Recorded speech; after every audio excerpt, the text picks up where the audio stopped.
Buenas noches, profesor. Buenas noches, compañeros.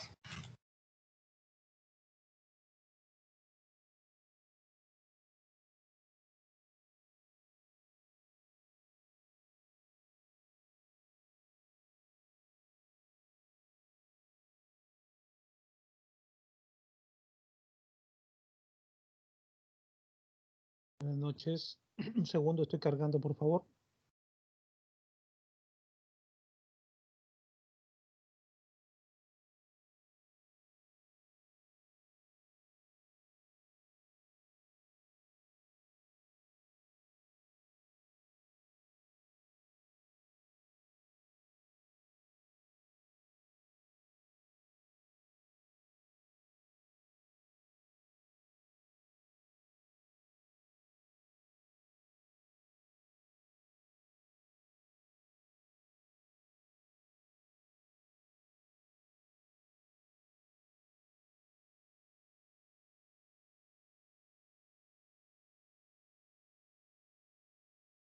Muy bien, buenas noches.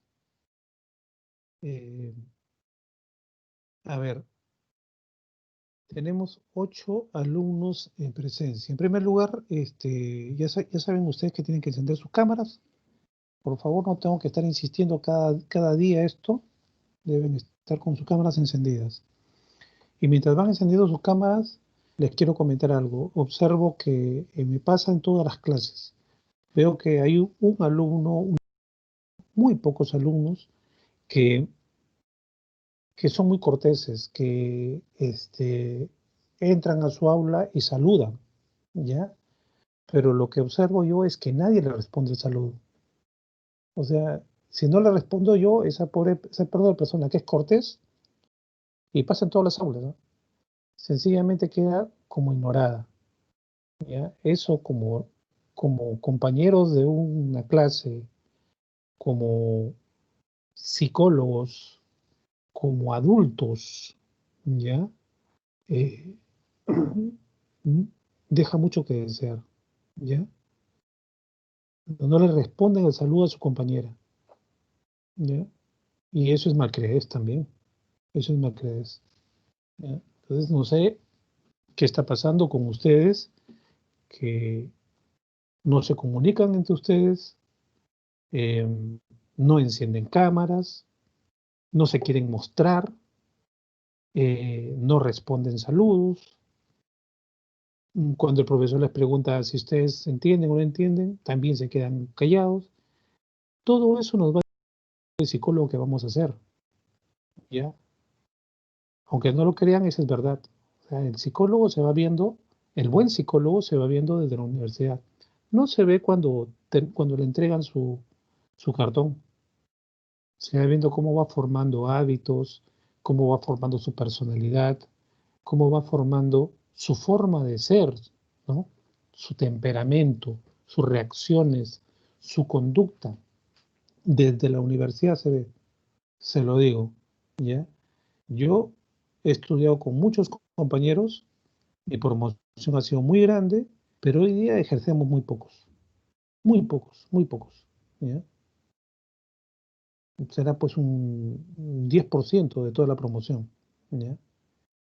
Y quienes siguen ejerciendo hasta ahora, lo que tienen en común es que han sido siempre personas que les gustó su carrera, que aprovechaban todo para aprender, que perseveraban y que buscaban la universidad servía también como un modelo para mejorar como ser humano, ¿ya? Si nosotros no mejoramos como seres humanos, el estudio, por si acaso, no nos va a mejorar como ser humanos. El estudio lo único que es incrementa información en tu cabeza. Y a veces, si no la estudias, la incrementa mal. Pero si a pesar de eso, o sea, si crees que la información te hace buen psicólogo, no, no, porque hay mucha gente que es muy buena psicóloga sin estudiar psicología. Y ustedes deben conocer a algunas personas que saben aconsejar, que saben escuchar, que tienen buen criterio, que son muy amables, que son buenas personas, son empáticas, son personas maduras, emocionalmente estables, ¿ya? y que son mucho mejor que nosotros, así de simple, y yo me incluyo, ¿ya? Pero si ustedes desde alumnos no muestran interés en ir creciendo como seres humanos, ¿ya? Y cuando uno crece como ser humano es en todo ámbito, en la cortesía, en la disposición, en la ayuda, en romper tus miedos, tus prejuicios, tus traumas, tus complejos. Si no hacen eso, sencillamente el asistir a las clases no te va a hacer psicólogo, ¿ya? Es una lucha constante, es un deseo diario de mejorar, es un deseo de identificar tus errores, tus, tus limitaciones y mejorarlas. Una de ellas es esta, ¿ya? Que noto desde el ciclo pasado que estoy yo acá en esta universidad. Uno, un alumno generalmente de todas las clases saluda y nunca se le responde el saludo. Y eso que estamos entre compañeros, ¿no? Pero lo bueno es que ese alumno sigue saludando, haciéndole respondan, lo cual quiere decir que lo hace por sí mismo, no por el resto, y está muy bien, ¿ya? Entonces, si nosotros estamos estudiando psicología para, para creer que con el estudio de la psicología yo voy a mejorar la personalidad, no. Es probable incluso que la, este, que la empeores, ¿ya? ¿Por qué? Porque cuando entres a psicopatología y veas todas las enfermedades, te vas a comenzar a traumar pensando que tienes todas las enfermedades, ¿ya? Entonces, jóvenes, este llamado a atención de la mejor manera, como docente, como psicólogo, es para que ustedes corrijan, ¿ya? Busquen corregir, busquen mejorar como personas, ¿ya? Si no, caemos siempre en el mismo problema del cual hablo siempre, de que hay gente que se pasea por el mundo sufriendo, yendo a psicólogos y cada vez se enferma más con cada psicólogo que encuentra, con, con cada psicólogo con trauma, ¿ya? Muy bien, entonces, insisto con la cámara, ¿ya? Deben encender su cámara, deben colocar su cámara. A ver, Carmen Isla, Edli Nagay, Pilar, Está encendida mi cámara, profesor. Profesor, el sí, mío sí la también veo. está encendido. A Pilar no la veo, a Claire tampoco, a Carmen tampoco. Profesor, el mío está encendido. Profesor, soy Carmen Isla y mi cámara está encendida desde que iniciaba la clase. Ok, Docente, buenas noches. Mi cámara está encendida. ok, ya. Entonces debe ser un tema de la red. Muy bien, entonces continuamos.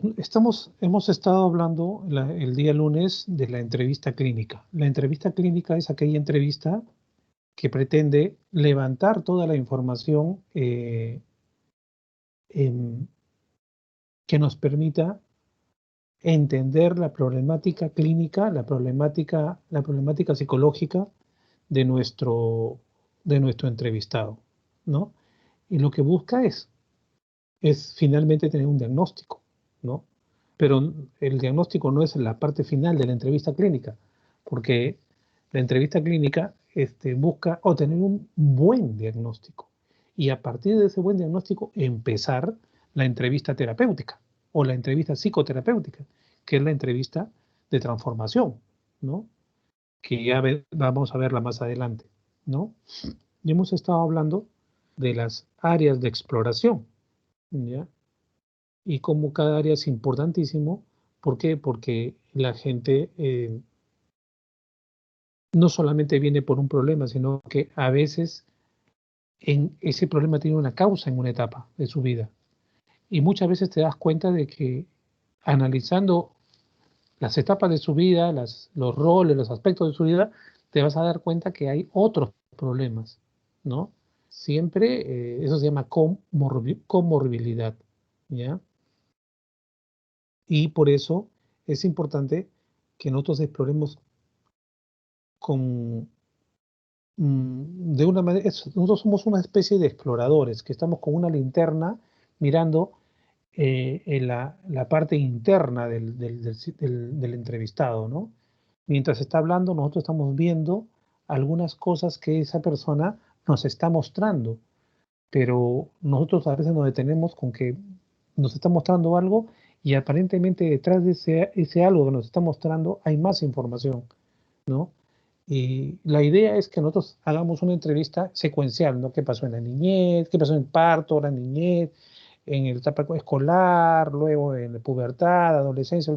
Pero eso no ocurre porque en la entrevista van saliendo cosas que hacen que tú te detengas en una etapa, avances a otra etapa y luego retrocedas cuando tengas tiempo, cuando veas que ya está más tranquilo el paciente, para ir armando poco a poco ese rompecabezas que es la vida de la persona. Y en esa entrevista de ir armando el rompecabezas, de ir entendiendo todo su ciclo vital, la misma persona también lo va entendiendo, ¿no? La misma persona va atando cabos, ¿no? Por eso toda entrevista es terapéutica, incluso la entrevista de exploración. Nos habíamos quedado en esta parte, con, con la historia del padecimiento, ¿no? Y los antecedentes familiares, la historia clínica, la historia médica, la historia psiquiátrica, ¿no? Y volvemos nuevamente a lo que es antecedentes del embarazo y parto. Y eso ya lo habíamos hablado.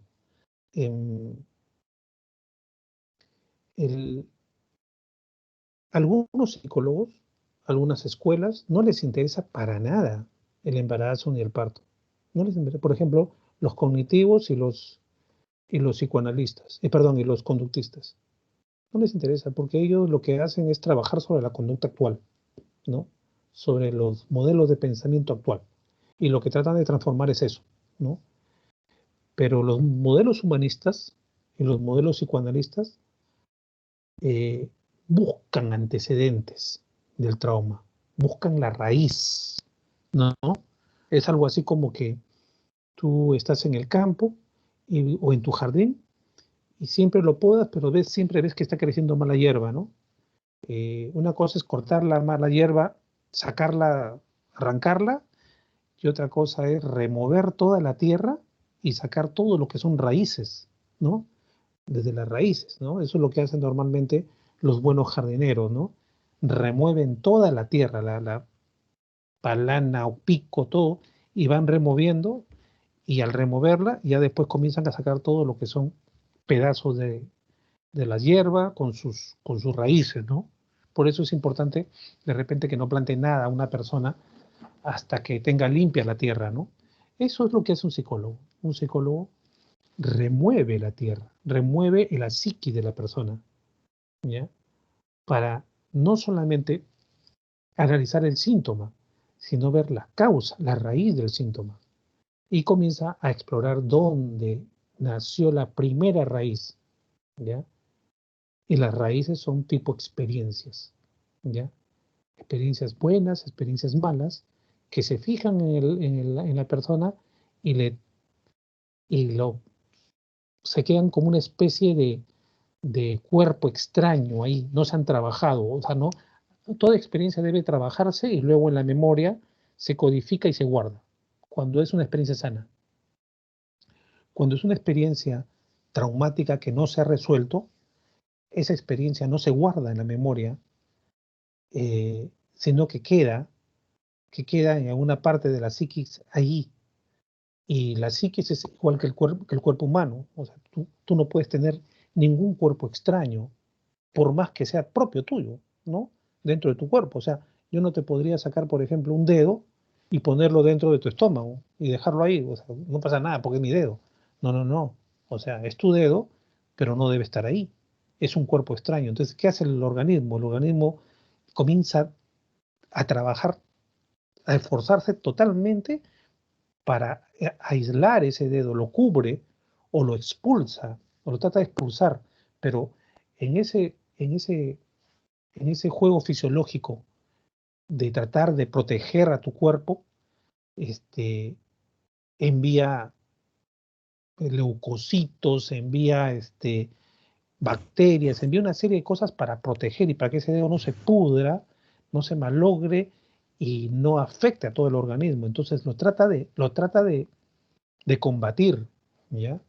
Pero ¿qué implica ese combatir? Implica que muchas de los recursos físicos que tiene la persona se vayan para allá y descuida a otros. Por eso es que de repente un cuerpo extraño lo que causa es que haya enfermedades en la persona, se infecta, y al infectarse la persona se debilita, y de ahí vienen otras enfermedades, y tiene que comenzar a hacer análisis para ver dónde está la causa de la infección.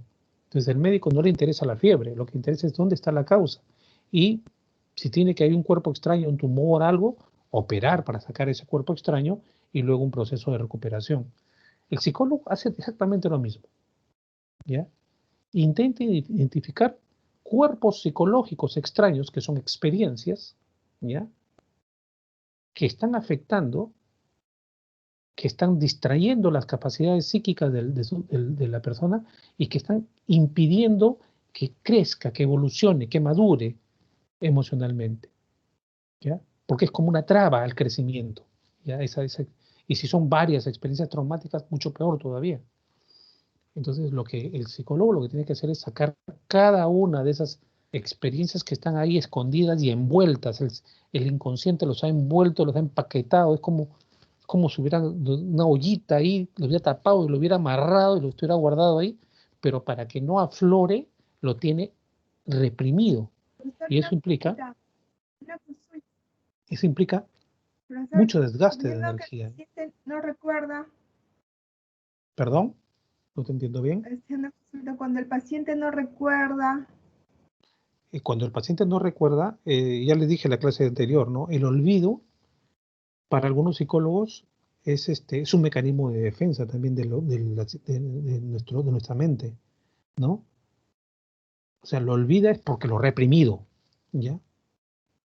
¿Ya? Algunos psicólogos, los psicoanalistas, por ejemplo, creen que no existe olvido casual, que todos los olvidos son represiones que por algún motivo uno ¿no? Es algo así como la persona hipócrita, ¿no?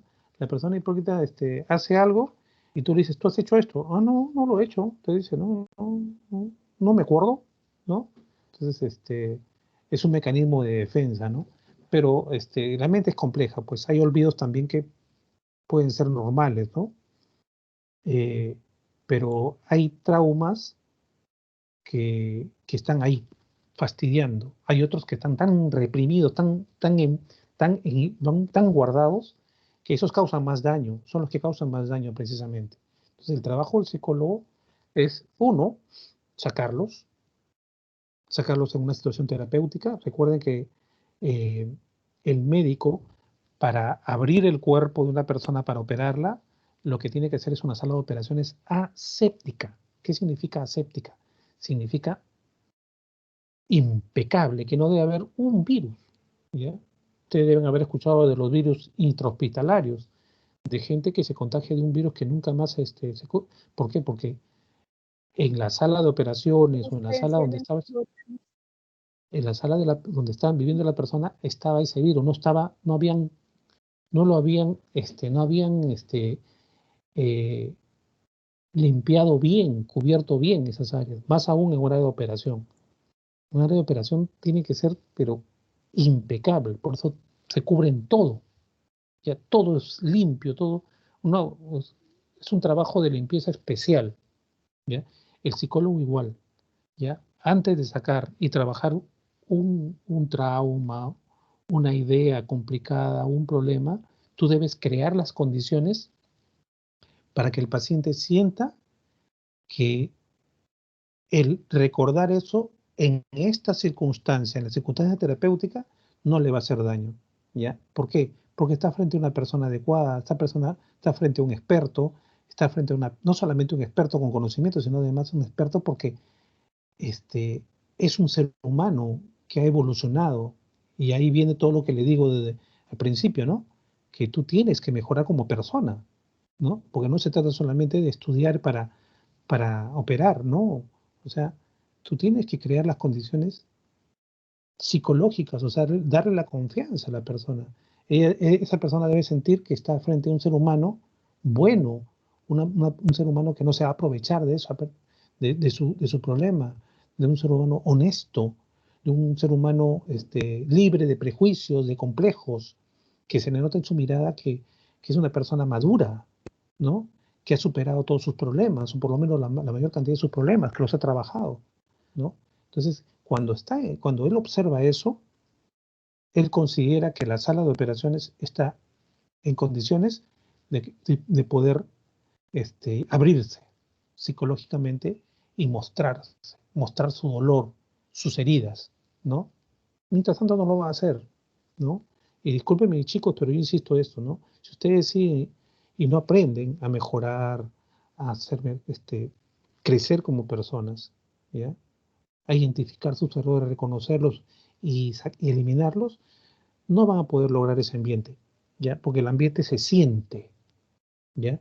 Yo siento cuando estoy frente a una persona confiable, ¿ya? Frente a una persona madura.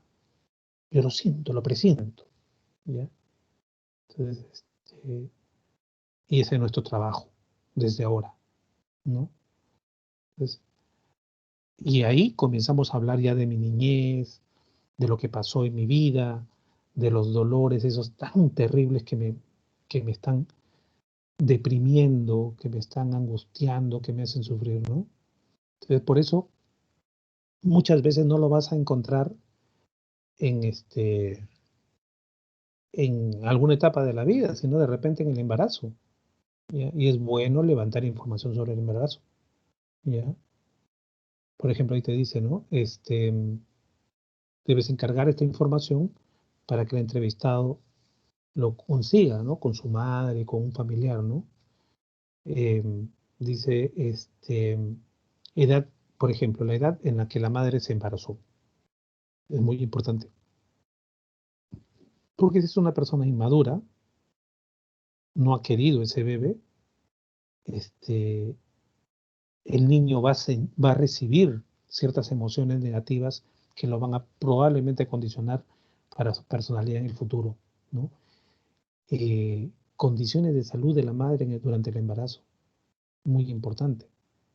El proceso del embarazo, ¿cómo se llevó tranquilo, se llevó protegida, amada, la madre, en familia, o de repente huyendo, con hambre, o con drogas, o alcohol, o fumando, o en una vida muy angustiada, qué sé yo, ¿no?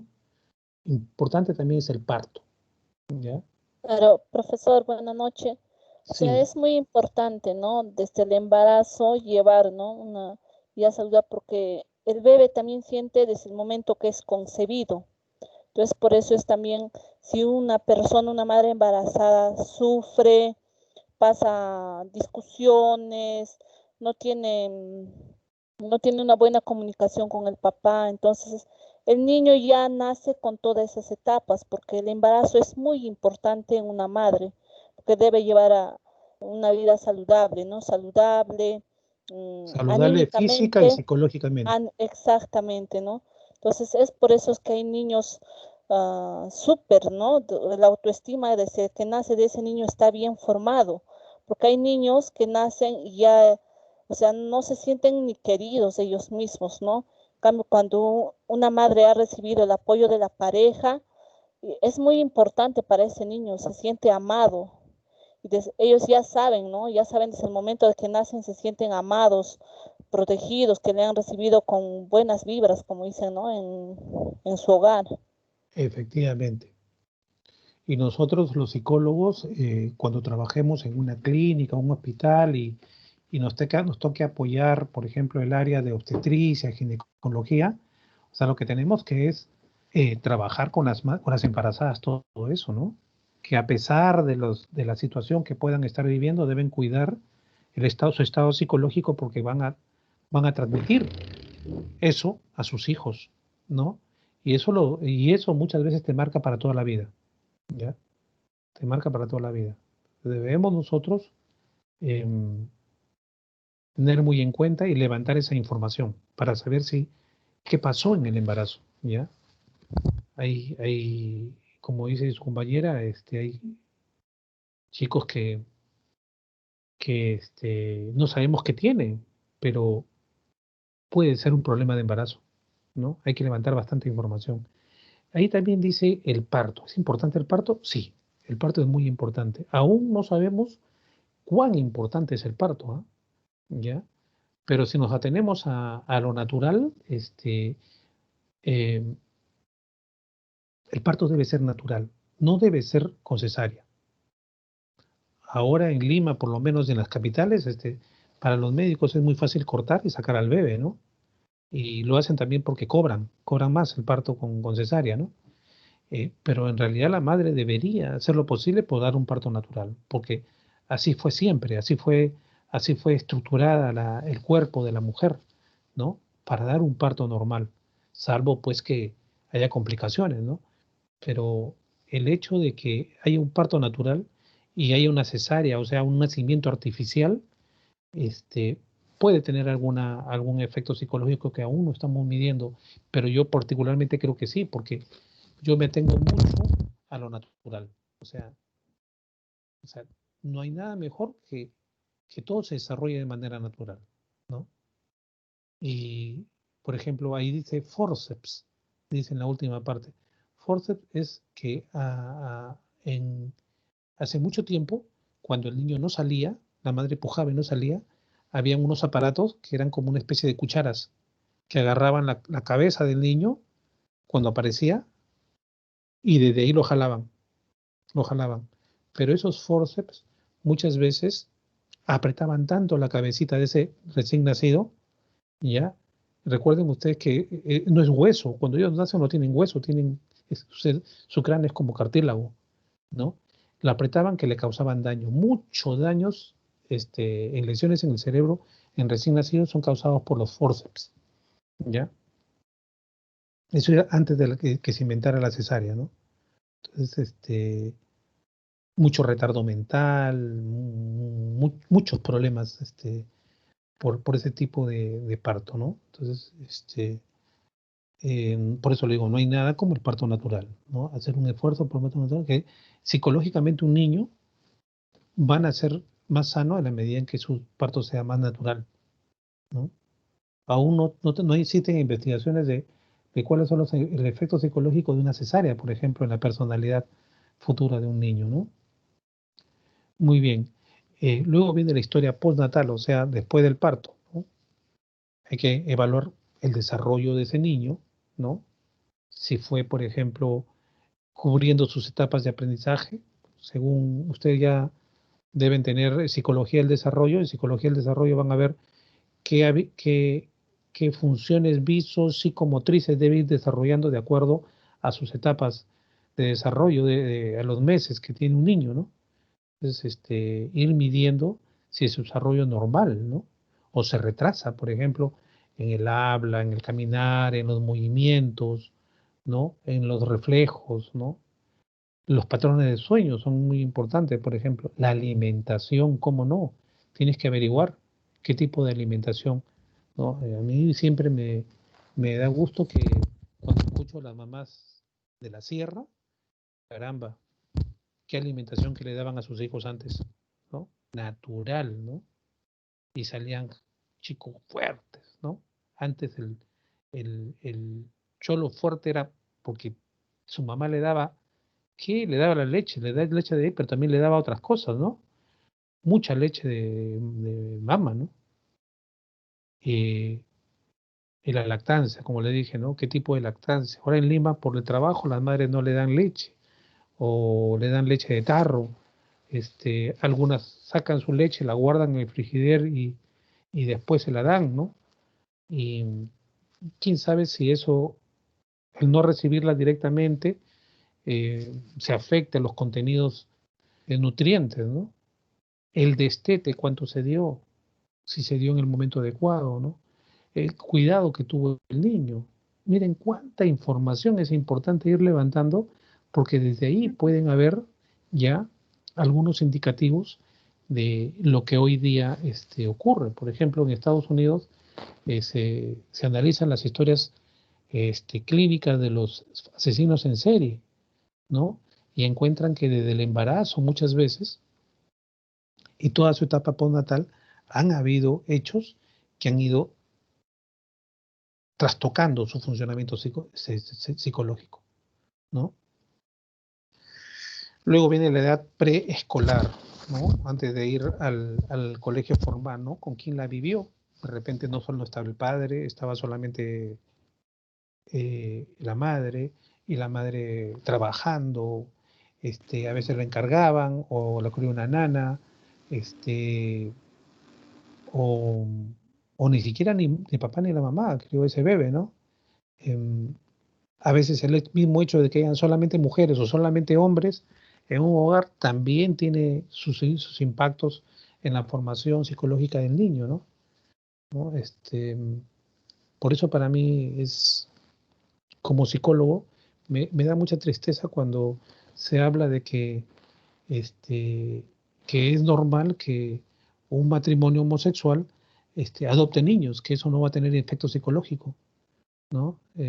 Si nosotros estamos viendo que pequeñas cosas en el desarrollo del niño van a afectar sobre la personalidad futura de ese ser humano mayor, con más razón si se va a criar en un hogar donde hay alguna disfunción, por ejemplo, solamente la madre, solamente el padre o solamente las tías. Todo eso va a afectar en su psicología. Peor aún si el niño crece con dos papás o con dos mamás, ¿no? Del mismo sexo, que lo va a confundir en su desarrollo psicosexual, ¿no? Yo casi les puedo decir a ustedes, pero... O sea, un niño siempre debe ver la parte paternal y la maternal también, ¿no? Porque si va a haber ahí solo a dos varones, como digo, ¿no? O sea, ¿qué va a decir el niño? Va a vivir confundido porque no sabe cuál es mamá y cuál es papá. O sea, los dos vive confundido, creo, ¿no? Yo a mi parecer, ¿no? Y hoy en día, por la facilidad, los padres lo dejan pues en una guardería. Y no, o sea, más que todo el día lo dejan y no hay ese afecto al niño, no sé, el niño más va a recibir afecto de personas terceras que de los propios padres, entonces por eso es que a veces un niño es frío, ¿no? O sea, no siente, porque no tuvo ese afecto de los papás, no se dieron el tiempo, porque ellos son pues como una esponjita que van absorbiendo todo y en lo más que le necesite el niño no lo dan, sino lo dejan por la guardería, pues al menos en las grandes ciudades eso se ve, ¿no? La facilidad ya lo dejo en la guardería y a veces no es eso, por eso es que los niños en la adolescencia demuestran todo ese afecto que no recibieron, ¿no? Efectivamente. Nosotros estamos viendo, por ejemplo, que estas generaciones de jóvenes de hoy tienen muchos problemas para relacionarse. Están encerrados en sus cuartos, no salen, no se relacionan, prefieren estar en sus juegos, prefieren estar en el teléfono celular, no se relacionan muy bien con sus padres, no interactúan, no salen a jugar como antes salían los chicos. Y todo eso efectivamente puede deberse a que ha habido problemas en la crianza, se criaron con uno de los padres nada más, o porque la madre estuvo trabajando, tampoco se crió con la madre y la dejó en guarderías. Entonces, que es el caso común en las ciudades ahora, ¿no?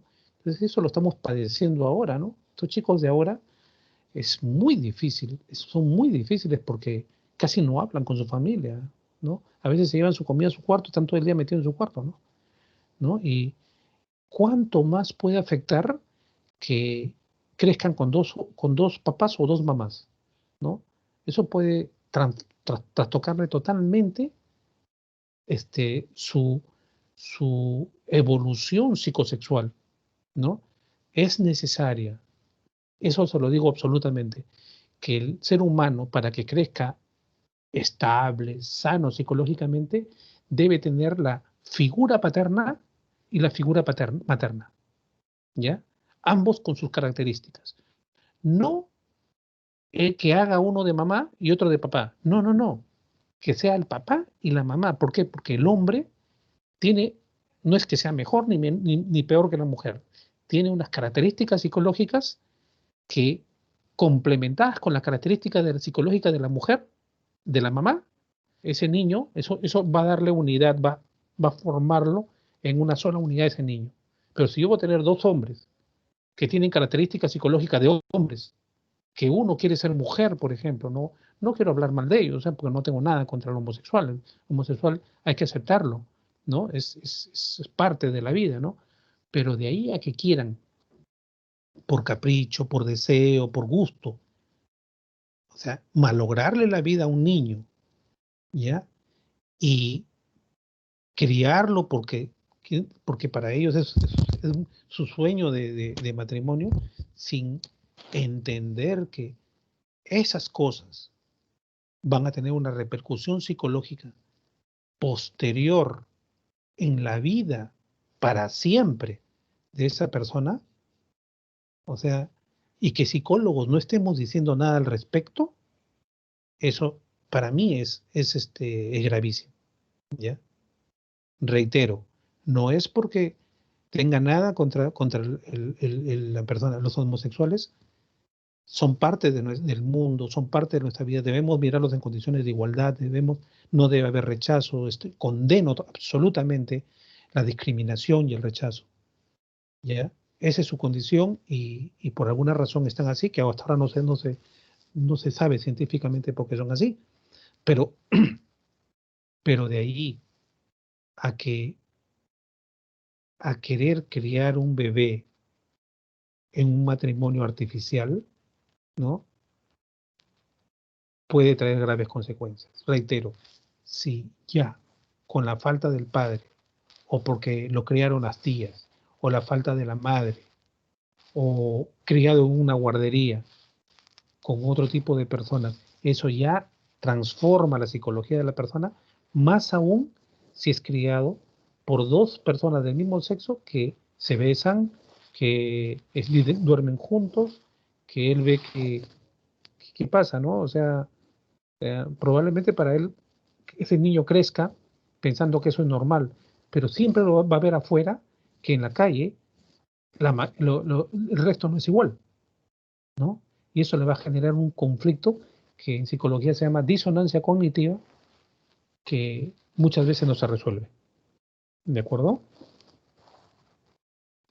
Entonces, hay que ver el desarrollo del lenguaje, el control de los esfínteres, o sea, en qué edad dejó de orinarse en la cama, por ejemplo, o hasta qué edad, ¿no? Como dice ahí, presencia y apoyo del padre y de la madre es vital. O sea, la personalidad y la psicología de un ser humano es, en su formación sana, es con la presencia del padre y la madre. ¿Ya? Yo escucho a veces a los defensores de la adopción de niños por matrimonios gay, que dicen, pero claro, pero si hay padres y madres que viven juntos, pero están que se matan, y están criando con traumas al niño. Sí, pero no debería ser así. No debería ser así. ¿Ya? Eso no justifica que se complica más la vida de un niño en un matrimonio gay. ¿Ya? No debe ser. Incluso las peleas dentro de un matrimonio los psicólogos ya estamos entendiendo que son hasta normales. ¿Por qué? Porque el niño tiene que, o sea, sin ser complicadas, ¿no? Tiene que entender que el mundo es conflictivo y tiene que adaptarse a él. Creo que Pilar quiere hablar, quiere mencionar algo. Bueno, sí, profesor, con respecto a lo que decía, ¿no?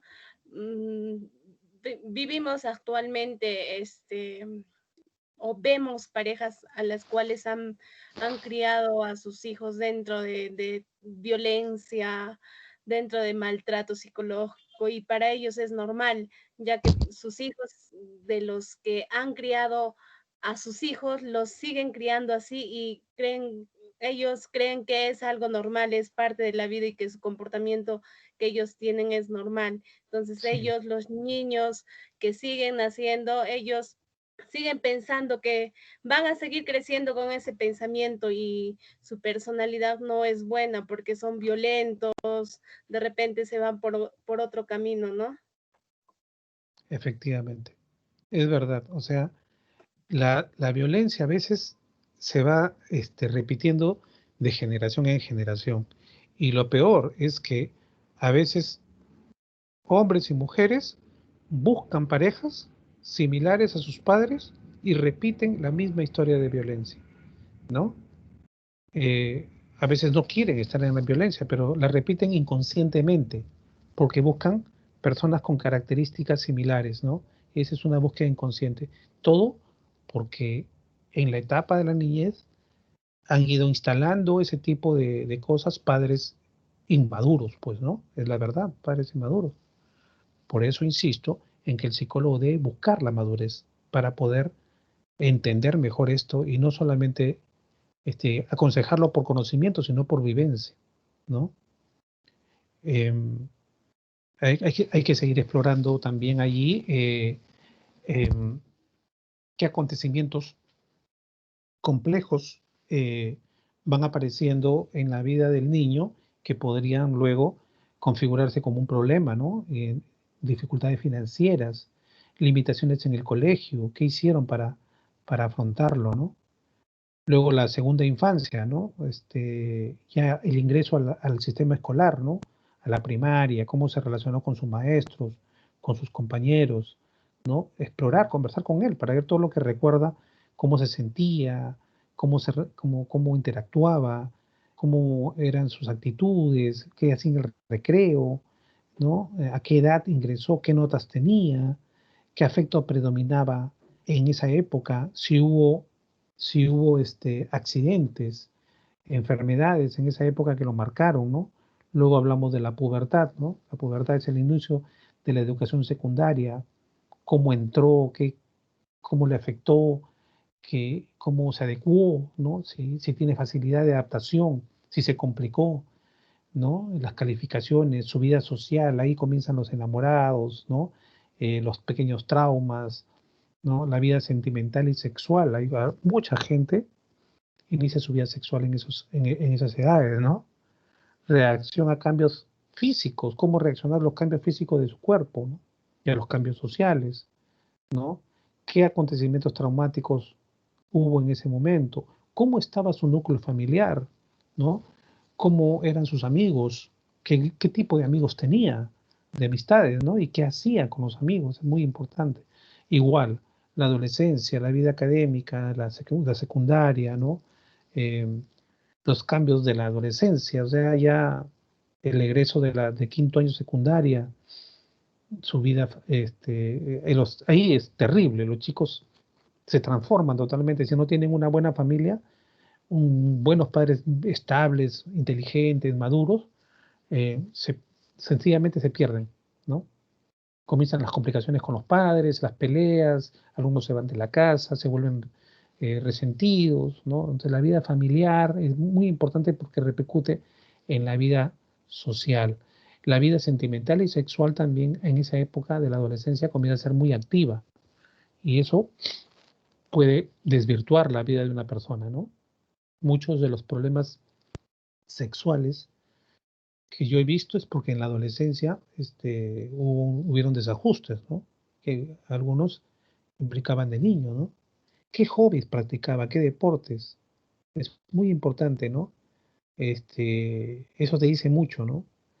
Dependencia o independencia de los padres, la relación con los padres, si en la adolescencia un joven mantuvo buenas relaciones con sus padres, ese chico va a ser muy maduro, ¿ya? Muy maduro, ¿ya? Bueno, luego viene la adultez, ¿no? Estudios superiores, a qué edad empezó, qué tipo de carrera, si esa carrera que eligió es la que le gustó, si estuvo obligado, eh, actualmente qué nivel académico tiene, cuál es su actividad social, ¿no? Relaciones con docentes, sus relaciones sentimentales y sexuales.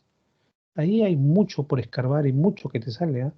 deportes y pasatiempos. También pueden empezar las adicciones, ¿no?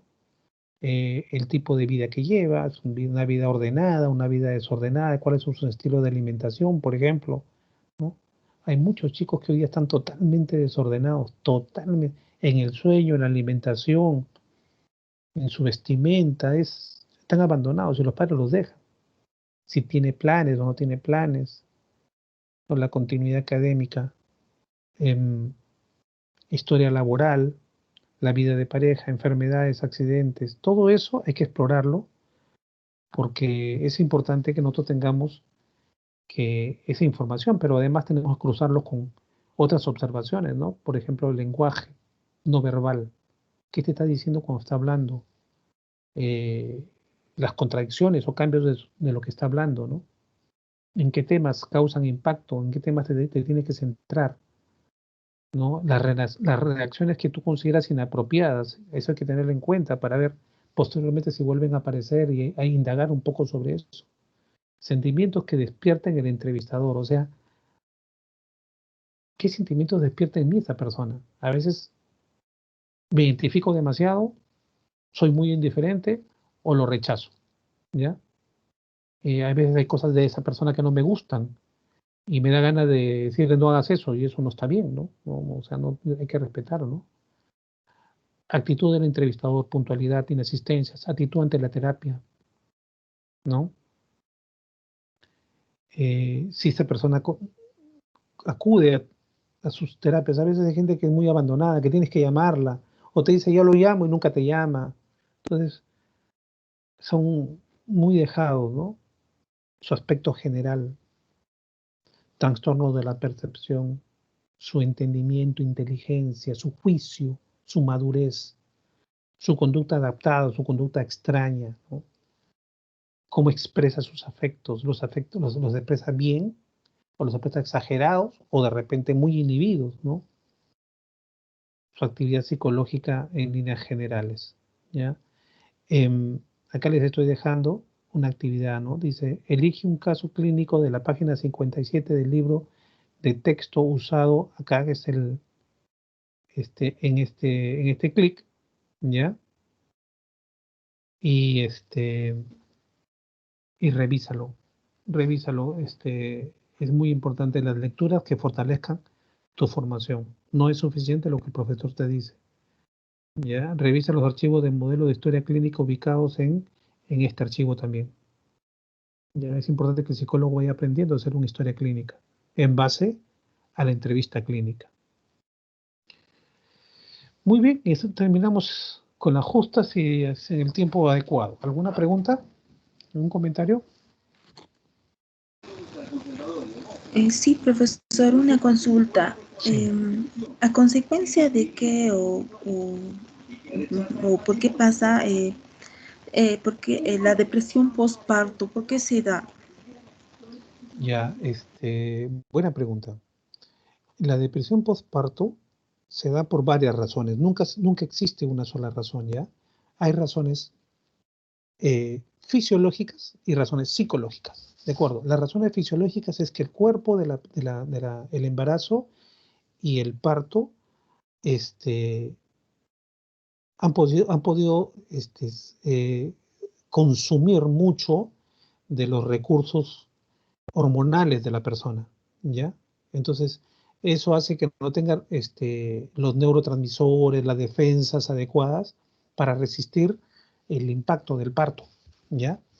Pero también hay cuestiones psicológicas, o sea, esta persona o tiene antecedentes de una debilidad psicológica, de antecedentes psiquiátricos, de antecedentes psicológicos, o durante el parto ha sido sumamente traumático para esta mujer, entonces puede llegar en una depresión por postparto, que debe ser tratada psiquiátrica y psicológicamente, ¿ya?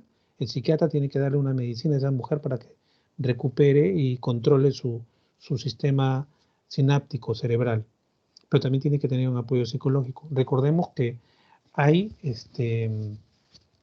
el puerperio, que es 40 días posterior al parto, es tan complicado psicológicamente para una mujer, tan tan complicado en algunas, no todas, por si acaso. Para algunos hay mucha felicidad, por si acaso.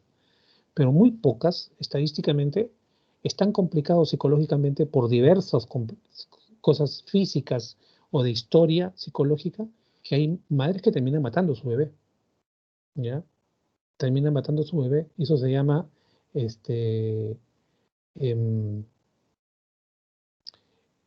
crimen por posparto, ¿ya?